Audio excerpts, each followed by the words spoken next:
السلام علیکم۔ آج میں آپ کو بتانے جا رہا ہوں توبۃ النصوح کے بارے میں۔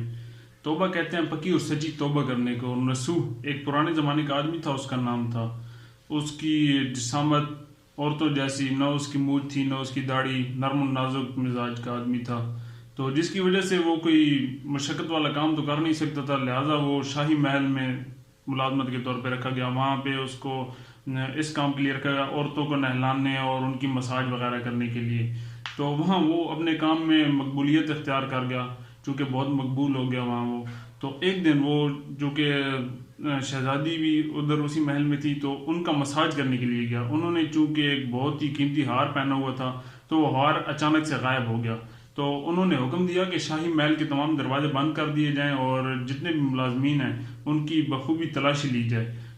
ایک ایک کر کے سب کی تلاشی لی گئی۔ تو جب نصوح کی باری آئی تو اس نے اللہ تعالیٰ سے پکی اور سچی توبہ کی گڑ گڑا کے معافی مانگی اور سجدہ ریز ہوا کہ یا اللہ پاک آج میری عزت رکھ لے، ورنہ میں مارا جاؤں گا۔ اگر یہاں میری تلاشی لی جاتی ہے اور معلوم ہو جاتا ہے کہ میں تو ایک مرد ہوں، تو بادشاہ سلامت تو مجھے پھانسی پہ لٹکا دیں گے۔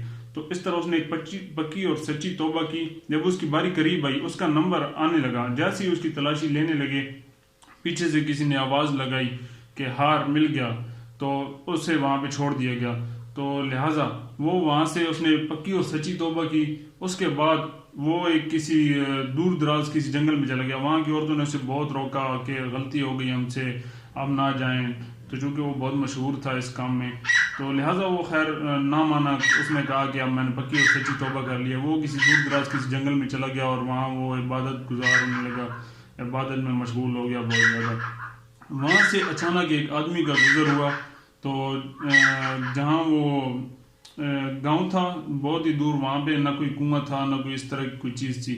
وہاں پہ اس نے دیکھی ایک بھینس چر رہی تھی، تو اس نے کہا چونکہ اس کا مالک تو ہے کوئی نہیں، تو اس بھینس کو ہی اپنا بنا لیا جائے۔ اس کی حفاظت کرنے لگا اور اس طرح اس کی دیکھ بھال کرنے لگا، تو اس سے جو دودھ چود آتا وہ خود پیتا سیراب ہوتا۔ ایک دن اچانک وہاں سے ایک قافلے کا گزر ہوا، تو وہاں سے جو قافلہ جا رہا تھا، انہوں نے دیکھا ایک آدمی ہے وہ عبادت کر رہا ہے، تو انہوں نے کہا چونکہ بہت زیادہ گرمی تھی، گرمی سے نڈال ہوئے پڑے تھے سب، انہوں نے کہا کیوں نہ اس سے پانی طلب کیا جائے۔ تو انہوں نے اس سے پانی طلب کیا کہ پانی اگر مل جائے تو ہم تو بہت سخت گرمی سے آ رہے ہیں۔ تو اس نے کہا پانی نام کی ادھر کوئی چیز نہیں ہے، لہٰذا یہ ایک بھینس ہے میرے پاس، تو آپ کہیں تو میں اس کا دودھ آپ کو تھوڑا تھوڑا کر کے سب کو پلا دوں۔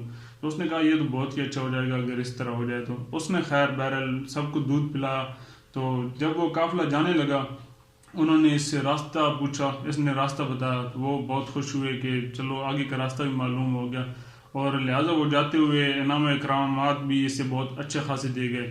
تو اس نے کیا کام کیا کہ وہاں پہ چونکہ آبادی اتنی تھی نہیں اور پانی کا تو نام و نشان نہیں تھا، اس نے وہاں پہ ایک کنواں کھدوایا، چونکہ یہ بھی وہاں رہتا تھا، تو اس نے کہا چلو خود بھی پانی شانی پئیں گے اور اس طرح لوگ بھی وہاں سے سیراب ہوں گے۔ دیکھتے ہی دیکھتے وہاں ایک شہر آباد ہو گیا۔ تو جب وہاں ایک شہر آباد ہو گیا تو یہ خبر جاتے جاتے بادشاہ سلامت تک پہنچ گئی۔ جب بادشاہ سلامت تک یہ خبر پہنچی کہ وہاں وہ بہت ایک پرہیزگار آدمی ہے اور اس طرح کے کام کر رہا ہے، تو بادشاہ سلامت نے اسے طلب کیا کہ اسے بلایا جائے، میں بھی دیکھوں یہ ہے کون۔ تو اس نے کہا کہ میں کسی بادشاہ کو نہیں جانتا، اگر بادشاہ کا کام ہے مجھ سے تو وہ آ کے مجھ سے مل لیں، تو میں لہٰذا بہت مصروف ہوں، میں نہیں جاننے والا۔ تو بادشاہ صاحب نے کہا کون ہے یہ بندہ جو مجھے آج انکار کر رہا ہے، حالانکہ کسی کی ضرورت نہیں ہوئی جو مجھے انکار کرے۔ خیر بادشاہ سلامت نے کہا کہ یہ تو اور بھی دلچسپ ہو گیا، اب تو اس سے ضرور ملنا پڑے گا۔ لہٰذا بادشاہ سلامت وہاں سے نکل پڑے اس سے ملنے کے لیے۔ تو جیسے ہی وہ جا رہے تھے راستے میں اچانک ان کی موت واضح ہو گئی، وہ مر گئے۔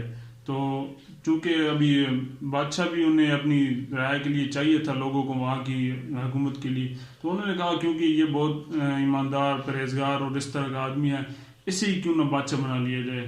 تو انہوں نے وہاں اسے اپنا بادشاہ بنا لیا، اور دیکھتے ہی دیکھتے اس شہزادی سے اس کی شادی بھی ہو گئی۔ تو پھر کچھ ہی دن میں ایک آدمی آیا اس سے کہ آپ کو یاد ہو وہاں ایک گائے میں نے جنگل میں چھوڑی تھی، اور وہ مجھے پتہ چلا ہے کہ وہ آپ کے پاس تھی، تو میں اب جو کہ اس کا مالک ہوں، تو میں وہ گائے طلب کرنا آیا ہوں، اگر آپ مجھے دے دیں تو۔ اس نے کہا ہاں کیوں نہیں، وہ تو میرے پاس ہی تھی۔ اس نے وہ اپنے ملازمین کو کہا اس گائے، چونکہ میں اس گائے کی وجہ سے ادھر تک پہنچا ہوں، تو لہٰذا اسے میری سلطنت کا آدھا حصہ اسے دے دیا جائے۔ تو اس نے کہا نہیں، ہم آپ کا امتحان لینے کے لیے آئے تھے، میں ایک فرشتہ ہوں، اور وہ جو بھینس تھی وہ بھینس نہیں، وہ بھی ایک فرشتہ تھی، تو لہٰذا ہم ابھی آپ کا فرشتہ لینے آئے ہیں، آپ اس میں کامیاب ہو گئے ہیں، تو آپ کو یہ سلطنت اور یہ تمام چیزیں مبارک ہوں۔ تو اس طرح انہوں نے ایک پکی اور سچی توبہ کی، اس کے بعد کوئی گناہ نہیں کیا۔ دیکھیں اللہ تعالیٰ نے اسے کہاں سے کہاں پہنچا دیا۔ اگر آج ہم بھی ایک پکی اور سچی توبہ کریں تو کیوں نہ ہماری بھی زندگی بدلی جائے۔